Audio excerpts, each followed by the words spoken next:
Hello everyone, Xanero Gaming coming at y'all with another video, and in today's video I am finally going over this past weekend's regional tournaments now that the official site posted the top 32 decks. Now they didn't give out a deck list for each of those, but I was really wanting to wait until the top 32 before I did a video off of this because I feel like that gives a kind of a better idea of what the full representation is at the event. And to be completely honest, the top 32 really didn't change too much because the same kind of number and ratios of the decks were played throughout, and it just added room for the three best decks to really just get a couple more tops into it from the top 32 to the top 16. But it did give us a couple other decks that I wouldn't be able to talk about otherwise, right? So I know this kind of looks a little wonky, but I wanted to show them a side-by-side comparison of the pie chart I made for y'all, and then also the top 32 listing picture that they posted on the official Twitter/X for the card game, right? And you can see here the #1 topping deck was the purple Saito Kenshin deck at 10 copies. And then very closely in second place was red Kenshin. So definitely taking over 50% of the pie chart in these two decks alone. And while I know that in the community this seems like a big issue, like, oh, the meta isn't diverse because these two decks are so powerful and so strong and we don't really get a lot of room for other things to breathe, but I think that is the opposite in case, because you can see here the rest of the pie chart is full of different decks and other listings of decks here where if this was one deck, right? If it was one deck that was taking up this whole part of the pie chart, then I would think that, right? If it was just purple Saito taking up 52 to 50, what is that, 53% of the meta, then I would have, you know, a big problem with that. Yeah, 30 to 5, I guess 36, 37, or 56, 57% of the meta, then that would be an issue. But it is the split of these two decks, and we've seen throughout different tournaments each of these decks having their time to be the more dominant version of the deck. Now, I will say I definitely saw more purple Saitos than I did red Kenshins. I went to this event and tournament. If you want to hear my whole rundown how it went, I do have a video on the channel talking about the deck I played, which was you know, green Yusuke Urameshi, and all the majority of the decks I saw were definitely these three decks: purple Saito Kenshin, then very closely followed up by red Kenshin and green Toshi, Full Metal Alchemist, Roy Mustang, and to be completely honest, blue JJK, and also the yellow Kaiju #8 decks. If I had to like pick the 5 just from like me looking at it, those were the 5 like ish decks that I saw represented the most. And so it's very curious to see here like which actually ones made it, which are definitely the majority of purple Kenshin decks and red Kenshin decks, definitely taking up a big part of the meta. But where I was trying to get to in that thought is that the meta is very, very diverse. The fact that these two are different decks, they play very differently, and I think a lot of people took purple Saito because it is the best counter into red Kenshin, is a big reason why purple Saito did so well, right? Because Kenshin is definitely the best deck in the meta. I do think it is the best deck because every other deck has to play around red Kenshin, right? Not every deck isn't going into it thinking about purple Saito. Everyone's thinking about red Kenshin, and I think that even though it doesn't have the most tops here, red Kenshin did win the event, right? Proving that it is the best deck.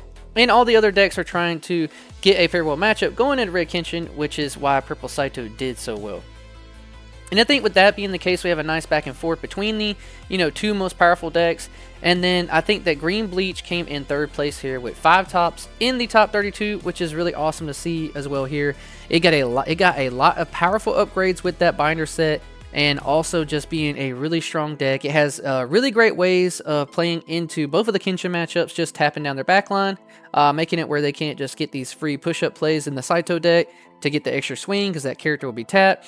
And in the Kenshin matchup, if you just keep their Kenshins tapped down, they really don't have a way to keep aggressing you to be able to get through the game, and you can answer with those double damage Kenpachis on the board. So really happy and excited to see the green Bleach players do so well. And to be completely honest, these are the two decks that I was expecting to see a lot. I was prepared to lose against red Kenshin, which I did, but for the most part, I went 2 and 3 against the Saito and green Bleach players. I did think that these would be the two most represented decks.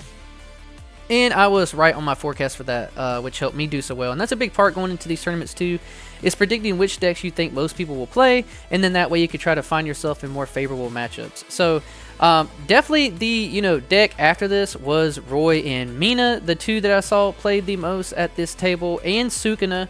Sukuna didn't get as many tops as I was thinking it would be, considering how many were around the top tables and how many were just at this event in whole. But I do definitely think that like, these two are definitely tier 1, Kenshin and Saito.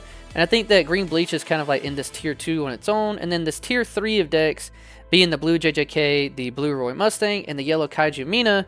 All three showing very good showings here, with the Mina getting the 2 tops and 2 of the Roys getting a tops, and then only 1 blue JJK Sukuna deck, which is a little surprising to me, to be completely honest. I think the deck is really, really powerful, but I think that even with the upgrades that the deck has gotten with that restriction released, I think it is still missing a little bit more of an oomph where you can high roll with the fingers and just absolutely still beat every deck in the game. But if you're still playing on a level playing field and you don't see the fingers and you are going into some of these other high tier decks, then you do struggle to finish them out. Because I saw a lot of games, I was watching games after I got done, of seeing, the Sukuna players struggle to get game because they didn't have enough fingers to get the impact and stuff like that. And while you're waiting for a mechanic like that, which is a little gimmicky, right? Trying to get something in the trash, even though the deck does a good job of doing it.